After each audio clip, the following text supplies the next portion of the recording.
Okay, thank you. Thanks very much.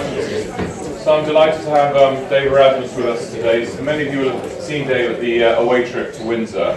One thing I'm really pleased, one of the reasons I'm really pleased that Dave's here is I think it's really important, more than ever, to connect what you study at university to the so-called real world, i.e. what happens next and what happens outside universities.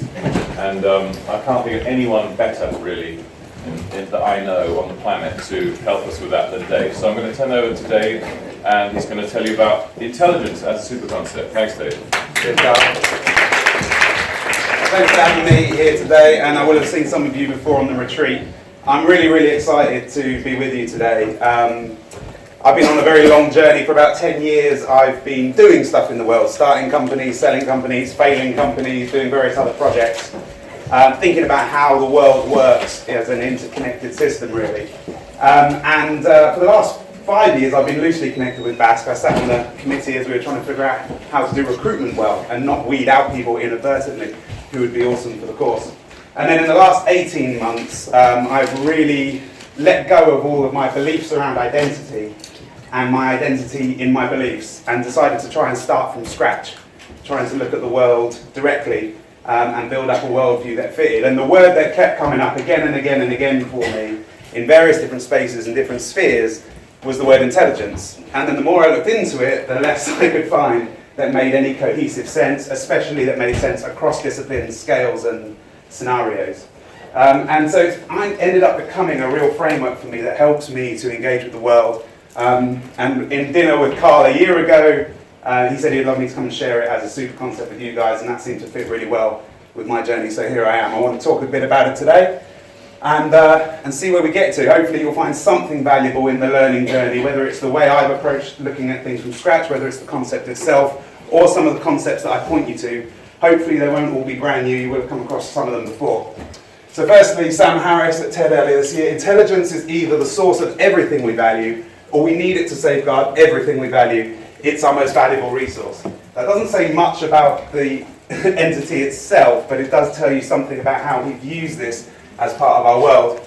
My friend Brian Johnson sold his company Braintree to PayPal for 800 million. He also started OS Fund. You should check it out. Very, very exciting, looking at emerging technologies that will change the way the world works. Intelligence in all its forms is the most precious and powerful resource in existence. Whether we are working on new forms of governance, climate, science, curing disease, becoming a multi-planetary species, giving birth to and co-evolving with AI, or exploring our own happiness, intelligence is upstream from everything else. So the reason that sometimes we don't engage with intelligence, one can be to do with how we perceive it and how it's been studied thus far, but also because it's not the direct thing that we often engage with, it is what powers absolutely everything else that we engage with. It's the reason that we're currently at the top of the food chain. It's not because we're the biggest or the strongest, but because we figured out how to do things that other animals couldn't do. Stephen Hawking says that computers are likely to overtake humans in intelligence in the next 100 years. We don't have time today to talk about machine intelligence, but whether you're having those conversations currently or you're not, I can almost guarantee you that in the future you will be having conversations about the nature of machine intelligence. And so it feels like a good time to be questioning the foundations that we have around intelligence to make sure that they're appropriate to take us into the future. Firstly, a distinction. Intelligence is not consciousness. Consciousness is obviously a very hard philosophical problem and something we could go round and round for days on.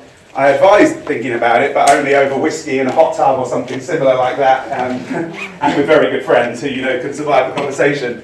But there is a guy called John Searle from Berkeley who makes a very helpful distinction, which I think if you are to engage with any of these more conceptual philosophical topics, it's a really helpful platform. We might touch on it a bit today. But the difference between epistemic and ontological knowledge. And most poignantly, what he says is you can have epistemically objective claims about ontologically subjective experiences.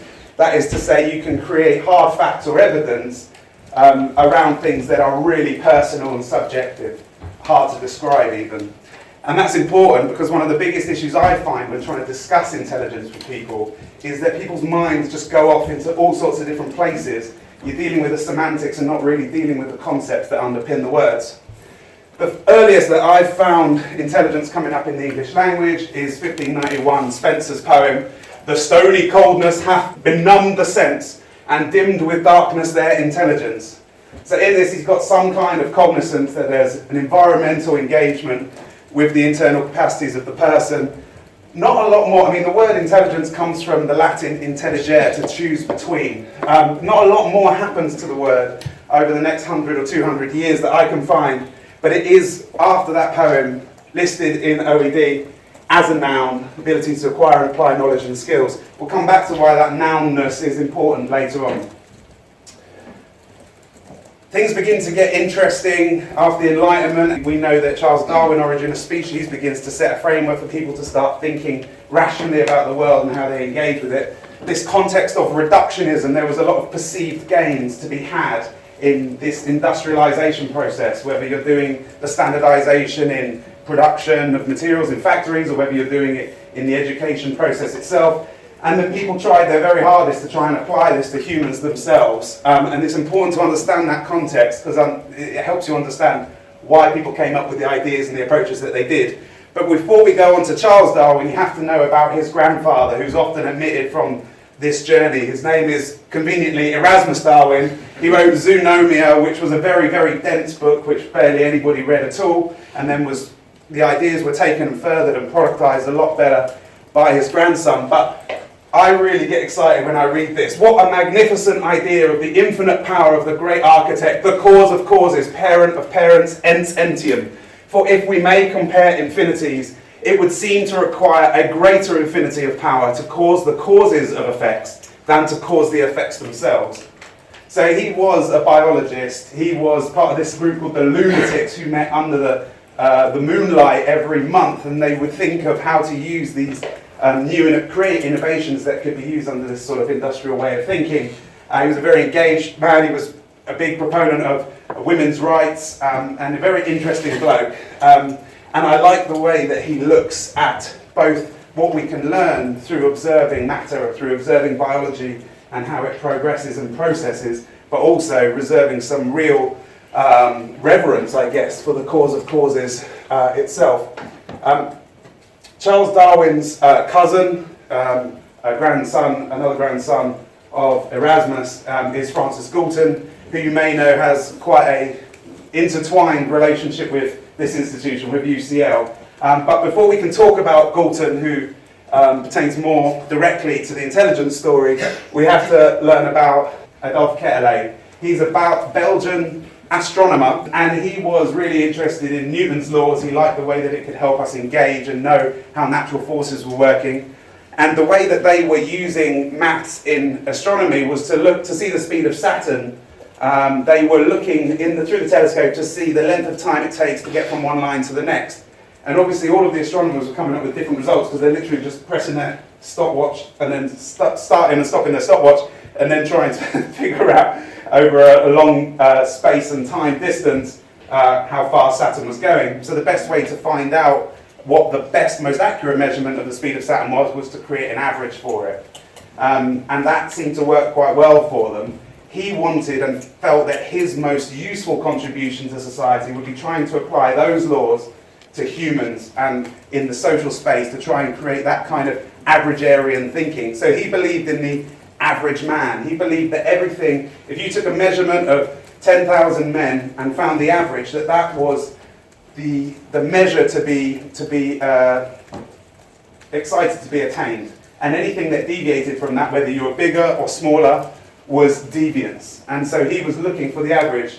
And that actually, although that sounds weird to us now in terms of how we think about human performance, that is kind of the average kind of averagarian thinking that still rules a lot of the industrial processes that we still have today. One of his most devoted followers was Francis Galton. The only difference with Francis Galton is that he took his learnings about averages from Quetelet and combined them with his interest in his cousin's work, especially the first chapter, Variation Under Domestication. And he combined those two and changed the thinking of Quetelet from deviation on both sides, bigger or smaller, to use a simple analogy, to thinking about it in terms of rank. That actually, once you find the average, you can find the most highly ranking and the most lowly ranking. And he was fascinated by the idea of eminence. He wanted to make sure we put all of our resources into the most eminent in society. In his inquiry into human faculty, just to paraphrase, the science of improving stock to give to the more suitable races or strains of blood a better chance of prevailing speedily over the less suitable than they otherwise would have had, the word eugenics would sufficiently express the idea. This is where he came up with the idea of eugenics, which we will come back to a bit later. He's the father of nature and nurture. He also came up with the statistical method of correlation, which we use in all forms of statistics still today. But once he had this intent, this desire to figure out individual differences, and before we go on, I do want to really make that clear that he was looking for individual differences. How could he compare and therefore then rank different humans against each other? And implicit within that model, he began to talk about the nature and nurture, and he was fascinated by the nature part of the equation.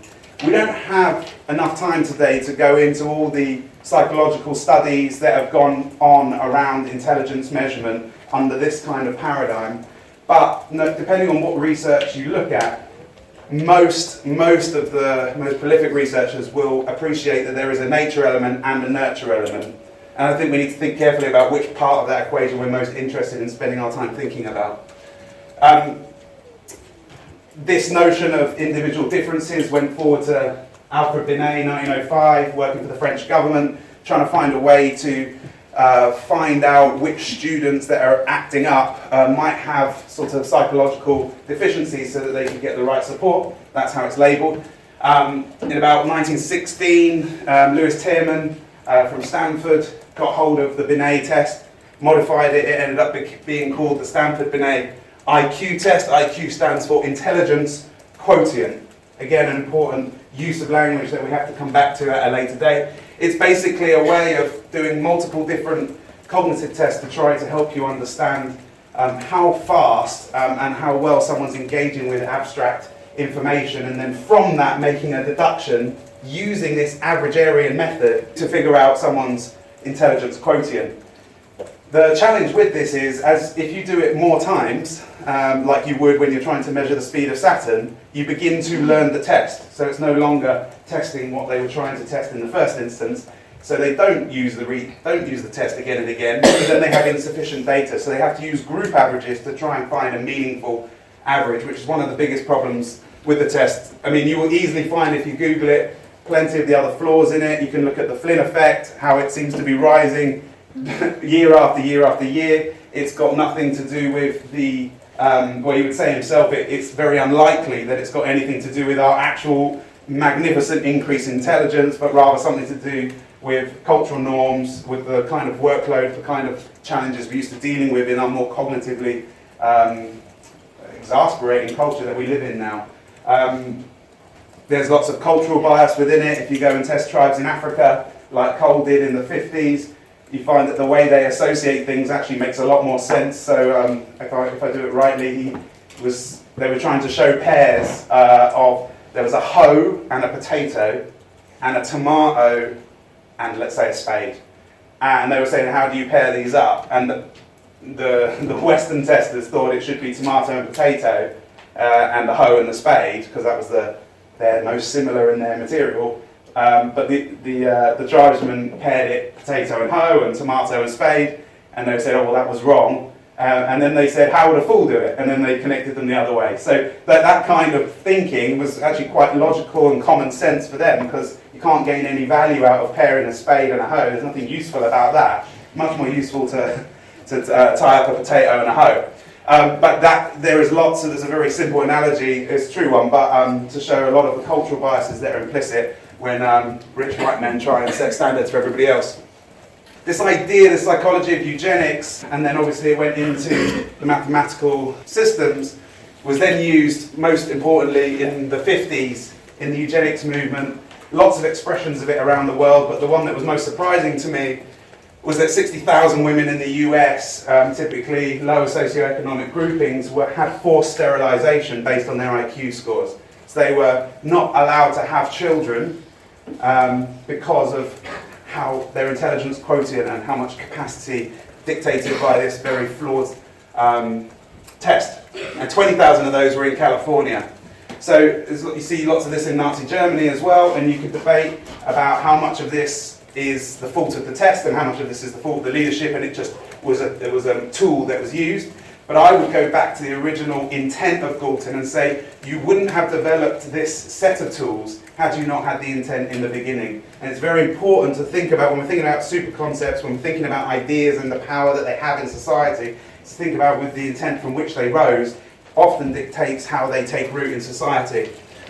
The only sort of heroine I found on this story is Esther Thelen, American, New Yorker. I think in the 60s is where she was most prominent. She was studying dynamic mathematics. Molinar, a Dutchman, came up with it a few years before, and she was realizing that actually through studying infants, figuring out how they go from crawling to walking, she realized that the statistics, static mathematics, was not sufficient as a tool to figure out how these babies were taking their steps into walking. She realized that there was a variety of different steps and stages.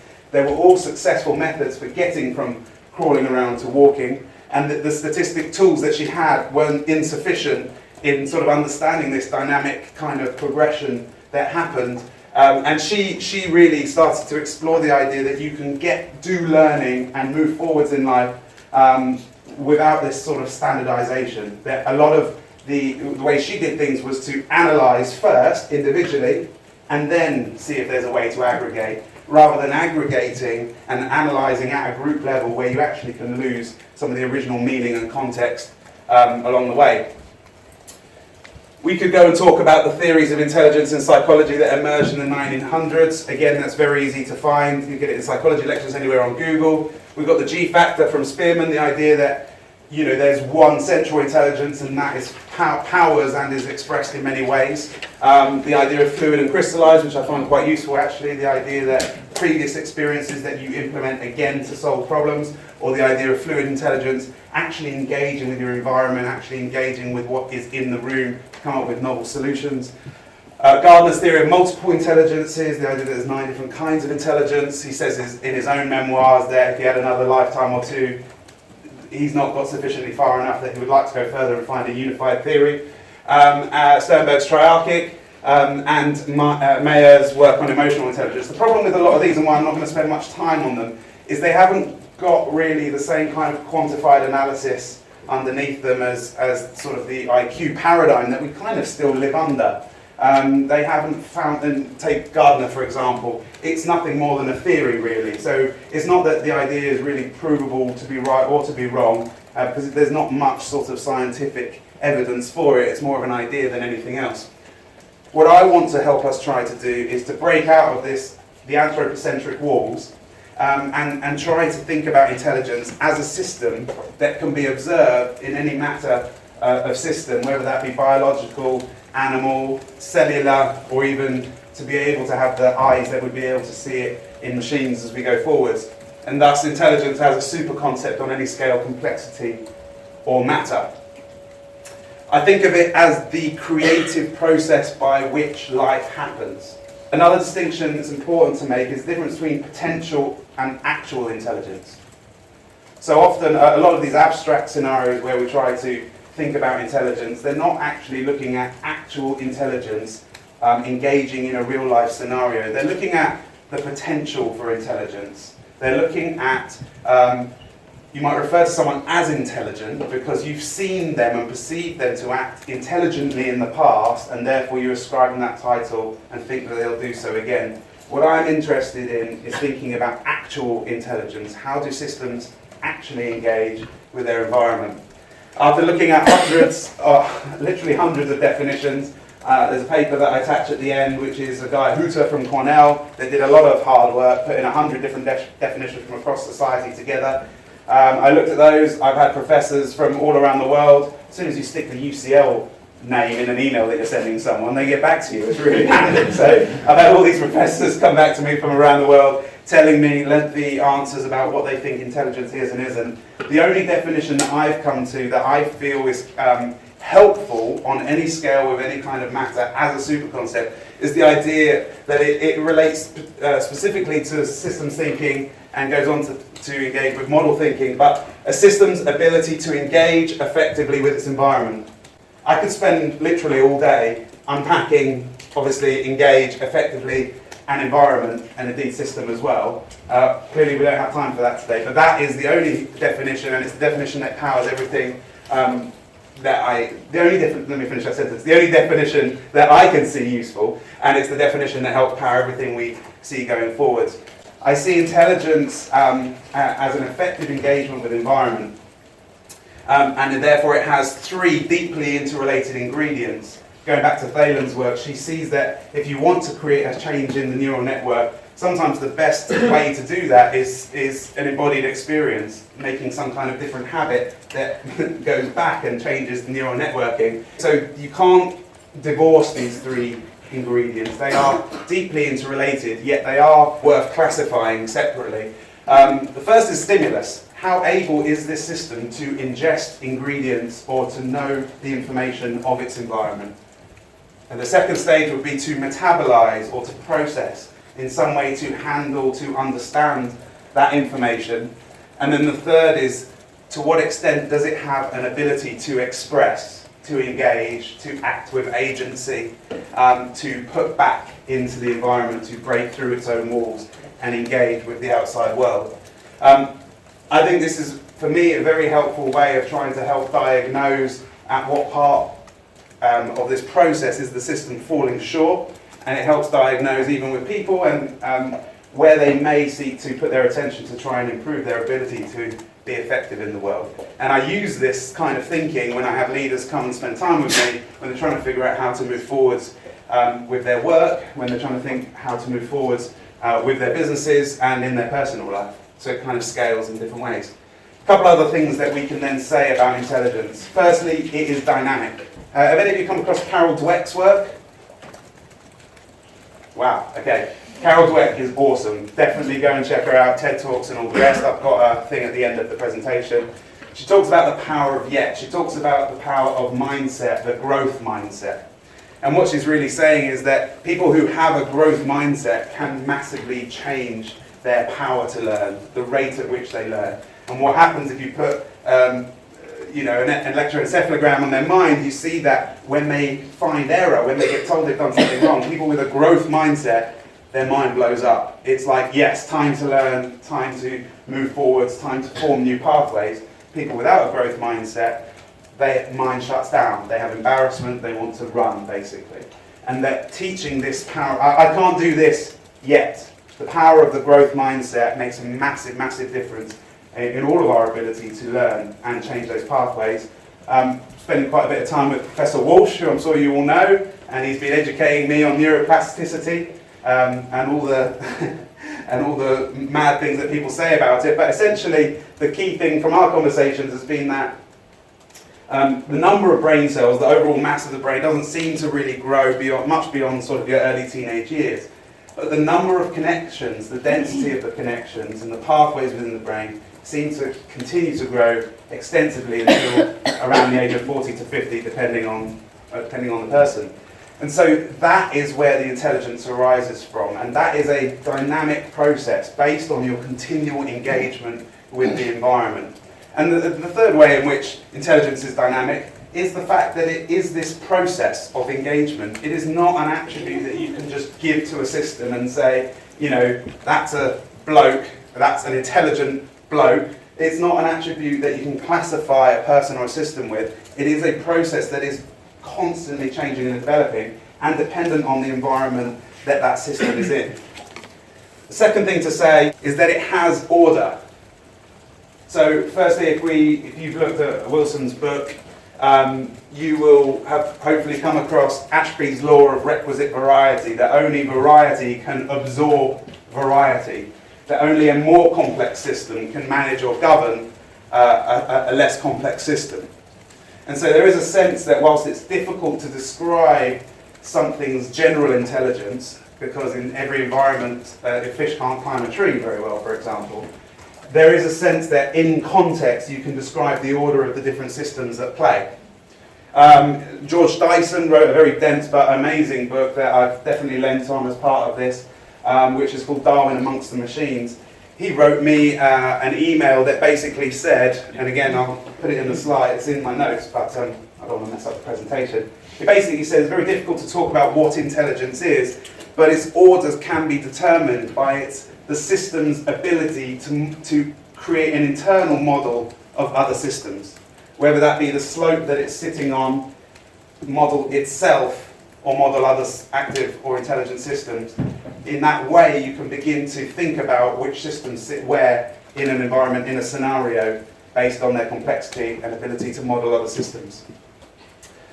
The final concept that I need in order to be able to explain my final point is emergence. There are plenty of different ways to go about thinking about emergence, but the most common sense way that I found is to say that when all properties have been attributed to the parts of the system that you can attribute them to, emergence is what is left over.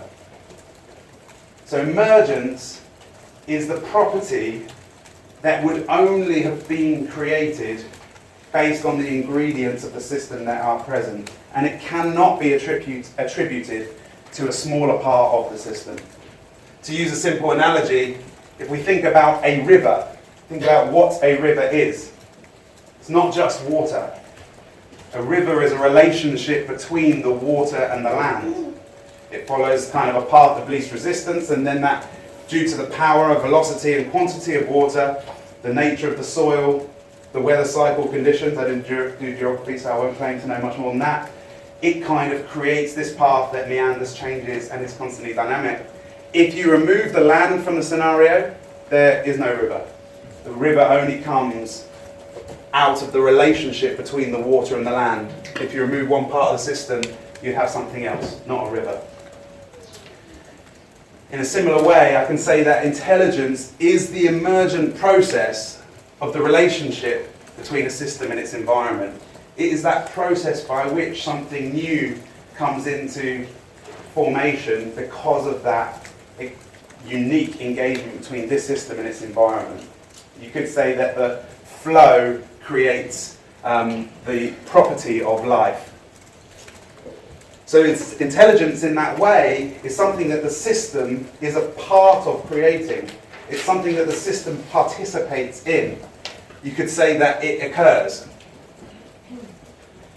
And in that way, going back to the previous definition of intelligence as a noun in the dictionary, I actually believe that actual intelligence is a verb and not a noun.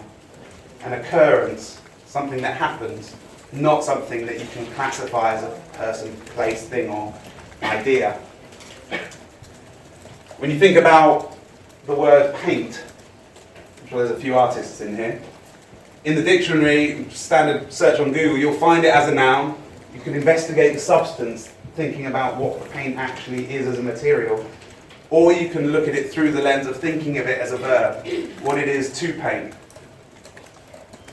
to do painting. And if we had spent the last 120 years only thinking about paint as a noun, as a material, we would have missed something incredibly important about the nature of paint and painting. The same way experience, it's a noun and it's a verb. You can say someone is experienced, they have experience.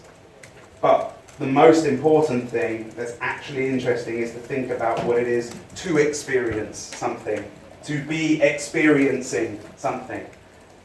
And if you don't understand the verbial nature of it, then we're really missing out and we would be looking in a very 2D way. So again, actual intelligence is a verb, not a noun, which is quite mind-bending and has quite a lot of implications. So for me, the next step here, and this is something I said I've been working on for the last 18 months, is to start using it. And it seems a bit strange because we're so ingrained in thinking about it as a noun, as a classification, as a way of adding an attribute to a person. But that's the awkward space that, for me, that's my role, to try and sit in that space and see how we can develop a language that pertains to its verbification, they say. So Esther's intelligencing improved dramatically when she changed her environment. Okay? I don't know where I'll get to with this, but it feels like it's important enough to experiment, to sit in that uncomfortable place, write a couple of blogs on the Huffington Post, get a couple of my friends to talk about it, try and get 5 or 10 entries on Google, and then see where we get to from there. But I think it could unlock a space that could be really important for us in thinking differently about the dynamic nature of intelligence. Dave.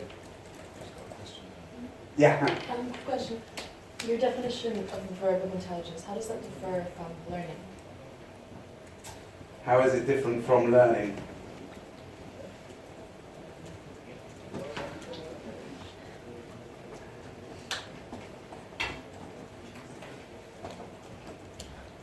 You take some time to think No, I'd have about to it. think more about it. I haven't been asked the question yet, and I'll think more about it. But yeah, let's talk about it afterwards. Got one more here, Dave. Maybe not as tough, I don't know. That's a good one. But it's probably not that different. That's my initial instinct. Where? All right. This is an easier question. If we want to talk about intelligencing, how do we reference you? Have you written about it? What's that? If we want to write about intelligencing, have you written about it somewhere? No, this is the first thing I've done, so I will start writing away and make it. I wanted to present it to you guys first, and then I'll start putting the stuff out. It's a tedious technical point, but you can reference a lecture. Just say Dave Erasmus, whatever the date is. Okay, cool. Okay, good. Yeah, yeah. Well, that would be great if you did reference it. I'd like that. Any So- reference is a valid reference. Yeah. Well, you'll have more questions at the end. Not that I have any answers for you, but it'll be good to at least hear the questions, and then I can think about it. So there's been long-standing warnings. Okay, this is not something. This kind of fascination with quantifying everything. If you look at Galton's story, you see that he's just absolutely enthralled with trying to look at the differences and trying to find eminence. You look at the Hebrew text, their power, Islam, Judaism, Christianity. You see in the origin story that they say that Adam looked at the tree of function and dysfunction, the tree of the knowledge of good and evil, and he looked at it with a craving for calculation. And there was something of a warning in there. And if you look at the Tantric scriptures and the Sanskrit, you can see that often they talk about that real intelligence is to have no illusions, where illusion is Maya, and Maya means measurement. There's something about that sometimes the truth that numbers claim as a language, when they're used to describe things, to communicate things, that they claim some sort of absolute truth. But sometimes it can create illusion, and sometimes the craving for that absolute knowledge can be quite misleading and can leave us missing some of the reality that sits beneath. If you look at kind of the standardization, averagarian thinking that's necessary to scale any kind of system really, whether that be the money system that we use, whether that's standards in testing or production, I think these tools make a wonderful servant and a terrible master. And I think in an arts and sciences course we have to hold in tension the kind of the credibility that knowing science and maths and numbers gives you, and the authentic expression that can sometimes that you get in the arts that isn't lumbered with the need to sort of justify everything. And that is a tension that you'll continue to grapple with throughout the length of this course. The concept of intelligence at its worst can be an exclusive dividing tool using numbers as its authoritative language. I believe at its best it can be an inclusive tool to realise individual potential and collective flourishing. Instead of having the intent at the very beginning about looking at individual differences so we can classify people, what if we look at individual systems in their own right and try to look for the blockages or the points of tension within those systems, not in comparison to anything else, and see how we could help that system to flourish on its own. So what now? So what does this verb mean when expressed in political science, art, economics and biology? I certainly don't have the answers, but I'll be glad to discuss with you and try and figure out if this is a thing, if it does make sense to you, if it does make sense to other people, what could it mean when expressed through these different disciplines and classical frameworks? What could this lead to in education, healthcare and the world of work? How could it impact the real world? How could real people's lives be different if our frameworks were powered by a more dynamic understanding of how intelligence changes and sits in relationship with the environment? For me, it's time that we bring an end to this intelligence quotient label. It's not that the test itself I have a problem with. I've actually taken the test a couple of years ago. I actually found it quite interesting. Not the overall score, but how the different compartments broke down. I found there was 2 areas that I was performing well in and 6 areas I didn't perform well in. And that was actually, it was a good time in my life to take it because I'd already found how to be useful, and this actually just affirmed some of that. And it was a useful thing. I think it's a good test. But I don't think it should have the rights to the language of intelligence quotient, this idea that we know the number of your capacity. And that this number shall dictate big life choices. Like for many years it was used in the 11 plus grammar test, taken once to dictate whether you do or you don't, was the IQ test. So it is a big part of people's lives and their journeys.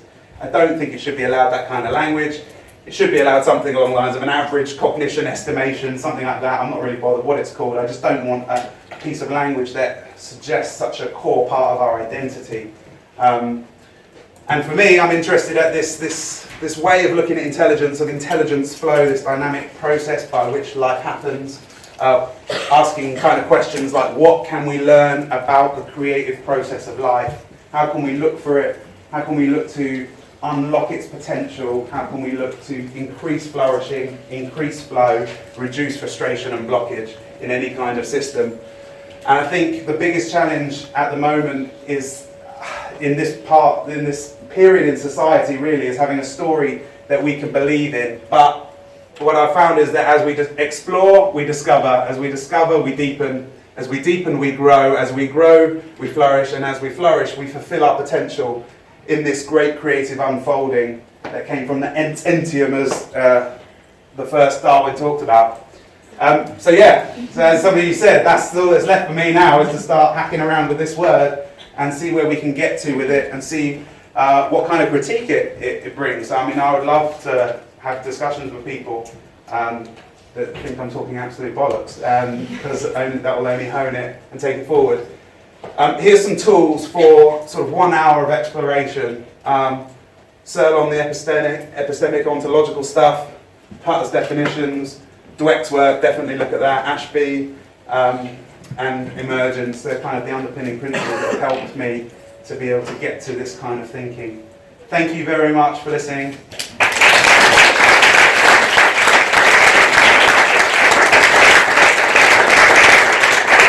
How long was that? 40 minutes. Oh, that's all right, isn't it? That's about right. Okay. Is there any questions? Okay. I go the maroon. Is it maroon? A dark red. Okay, I'll go with the dark red man then. Yeah. Does it mean more become like the process of becoming more intelligent, or is it just interacting like as a system with your environment? So is it a growth thing, or is it just an interaction?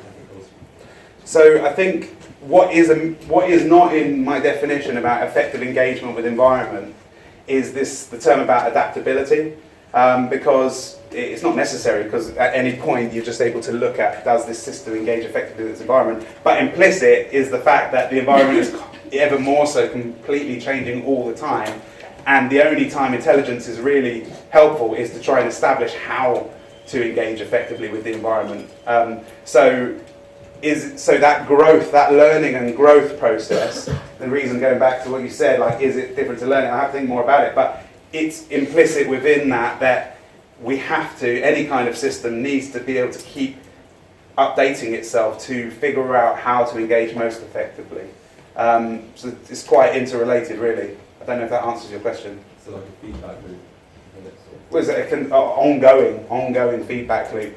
But it's what I think we found is that with the stagnant kind of understanding of what intelligence is, you get all these additions and addendums to the initial concept, whereas what I'm kind of saying is actually intelligence is the process by which life happens, by which learning and growth and progress continues to occur. And yes, it is that just circular feedback loop. Before we go on for more questions, I just want to say this is literally as far as I've got. So I'm up for questions, but just in the context that this is fresh. Do you know what I mean? So we're in this together now. I'm no further on. That's called research. That's good research. Yeah. That's called research. Good. As a system kind of engaged with its environment, is it possible for it to get it wrong and thereby become less intelligent? I don't think that the process of getting it wrong makes it less intelligent. and this goes into failure and error and how we consider error. Does the feedback loop actually take that learning and then metabolize that again or process that again and then make the appropriate next action? So it's not a tick list of getting it right, it's the ability to take that information in, and then as Dweck talks about that, the lighting up of the neural network that says, oh, this is my chance to be righter. However wrong I was, I get to be righter. So no, getting it wrong definitely doesn't determine how intelligent the system is, whatever. Your idea that intelligence isn't just an attribute that you're, let's say, born with, but a process. At the cellular level, for example, you could argue that cells, as soon as they're created, are intelligent because they have these complex ways of organization, couldn't you? Yeah, I mean, one of the things that's been most fascinating for me in my journey is learning about cellular intelligence and the engagement, and that's where I kind of got that language around metabolization from, was how it handles the nutrients that it then processes and expresses from. I've actually struggled to find a lot of good knowledge on cellular intelligence, and I'd love, if any of you got any decent links on that, I'd love to receive some. Good essay possibility, guys. Pardon? Good essay possibility. Yeah, because I know it's there, but I haven't talked about it because I haven't found credible enough sources on how to describe it properly. But yeah, so I believe it's there at a cellular level, and I would like to see more stuff on it because I haven't found any good stuff. Do you know any good stuff on it? Not off the top of my head, but I would say just sort of from what we learn in biology, it doesn't seem like cellular intelligence is a process, but it's sort of there already. Do you know what I mean? Like, you say it's already got. Well, you have to send me some stuff. I'd love to see it. I'd love to see it. I don't see how it can.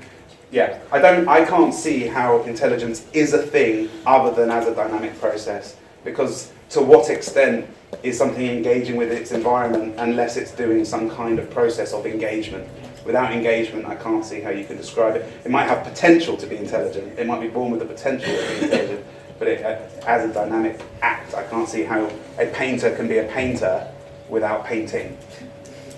Do you know what I mean? But please send me. I'd eat that stuff up for breakfast. Yeah. Do you think there's any use in really removing the idea of classifying intelligence by removing the significance of IQ to the IQ? As in, are we really going to stop classifying people based on intelligence scores, even if we change the terminology? It's like using the word race and then replacing it with ethnicity. There's still a lot of stigma around it. Yeah, you could argue that. It's not my most important thing. It's just something that I don't want to see it. But yeah, I know what you mean. The concept can still remain. I don't think we'll stop using the tests that we use, and in a way we have kind of moved on. We don't still do the 11 plus thing in the same way that we used to, but I think that the further we go along trying to understand this intelligence flow, we might find new ways of observing that process and that flow, and we might find it has more useful information for us in figuring how to place the right people in the right places for them to flourish. So it's much, much, much more important to me that we have language to express the dynamic nature of intelligence than it is about what we do with the old labels. But as a side, it's something I don't want it to have that power. Hey.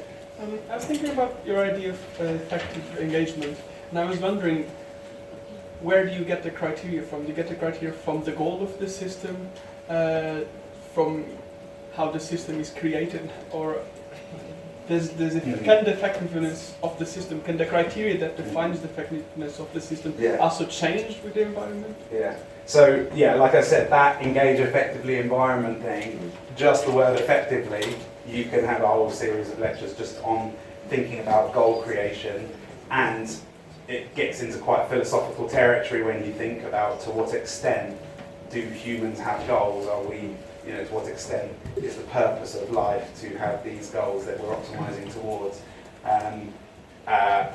If you look at Marcus Hooter's thing on there, I don't know if it's Hutter or Hooter, sorry, I've only done emails with him, but he's German, so it could be Hutter. I'm just using the accent to try and figure out what it could be. It could be either still. But anyway, if you look at his document, he defines it a bit more, because he's from the machine learning perspective. and he's looked at other perspectives. He comes a bit more with the goal defining perspective. I'm not so convinced that it's helpful in all scenarios to think about goals in the way that we think about them. So that's why I use the word effectively, because it gives us a bit more room to explore that without having to pin my things to the mast. About what you were saying, that intelligence can arise from interaction with the environment, and applying that to cellular intelligence. One really small thing that we were taught about was that morphogens give positional info to other cells that will read it out. So they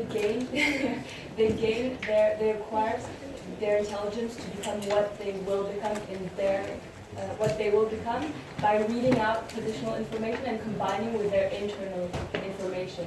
So from the perspective of the cell, the environment is instructing the cell's position, and then the position. But it has the same. It has to. What the environment is telling them is a very general information that other cells will read, and they'll read exactly the same information, but become something completely different because of their internal information. Oh wow! Yeah, I'd love to see that. If you could send something like that to me, I would really appreciate that. Hey. How do you see creativity fitting into intelligence? Is it a prerequisite for the, you were saying about the stimulus and the mentality? Like, do you need the creativity to be able to internalize that? Or is it actually just the same thing? Well, yeah, I mean, creativity is a difficult word, isn't it? I think that, I mean, in a way, there's not a lot of difference to me. For me, creativity is a process.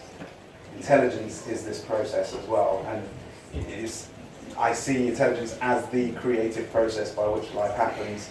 I don't know if there's another way of thinking about creativity, really. So yeah, I don't want to say they're interchangeable in my mind, but in a way, I don't see much difference.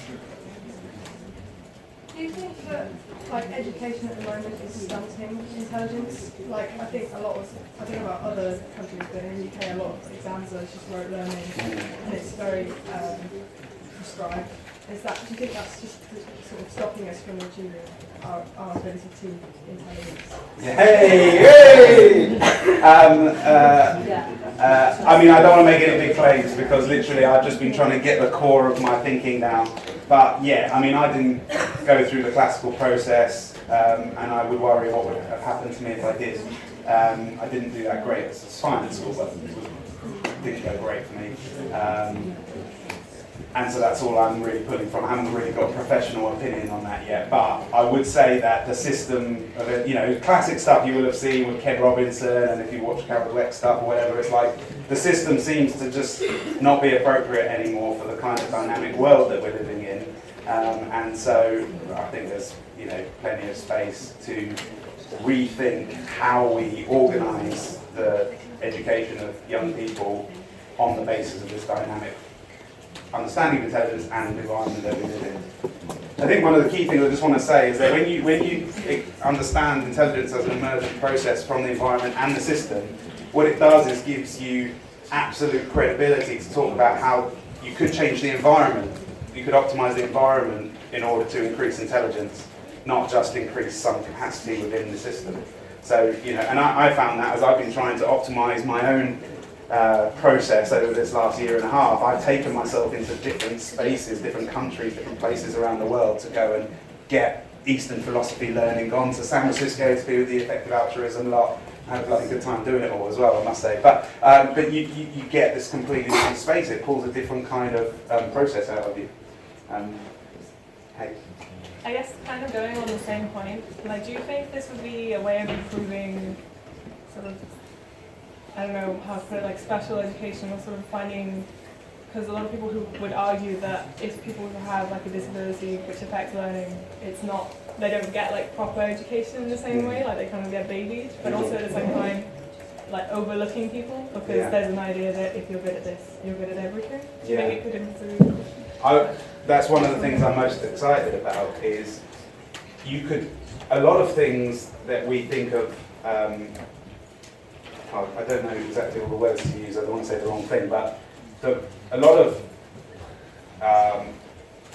issues people face, whether that's some learning difficulty or some physical difficulty, if you ask them about their experience, often you'll find that there's a measure of frustration where they can't express what is going on inside. They can't necessarily gain awareness of it. So I think of those frustrations. What I want to alleviate is frustration in systems. I would love to be a part of a story that tries to unblock systems so that what is created, what emerges in one part of the system can flow all the way through and get out. So when we think about those with special or different kind of needs in education, I hope that if we can think about the blockages in their system, that might give us a more level playing field. It's the same for everybody, but some of them are more obvious than others. So there's a lot of people I know who we would think of as classically very, very clever, but absolutely incapable of articulating their emotions, which leads to all sorts of physiological problems later in life. So I think, I'm just processing out loud here, but I think I would say, I would like to think that what this framework could do is put everybody on the same spectrum of, if nobody's got a perfectly flowing system of intelligence, they have blockages in different ways in different parts. In the process of trying to make this lecture, I've ended up building a whole module basically, which I'll try and flesh out for the rest of the year for my own purposes and whoever's interested. But what the next lecture really to go into is that there's more focus on the human system itself, and then a machine system and the relationship between human and machine systems. I often think about Stephen Hawking as a helpful example here. When you could ask, is Stephen Hawking a great example of a sort of flourishing human intelligence system? And I would say, my answer would be that his mind is a great example of a human flourishing mind that is able to take stimulus in, able to handle, process, metabolize that, and fire back out into his nervous system. But there's motor neuron disease, means that there's a gap between, as it's going from the level of Stephen Hawking the mind to Stephen Hawking the mind body, there's an issue there, and a bandwidth issue, and all he's got for bandwidth to express these incredible sort of process that he's on, got no time. Is this tiny little muscle on his cheek, and then we're lucky that we have this augmentation of the machine to help expand that into all the thoughts that we benefit from.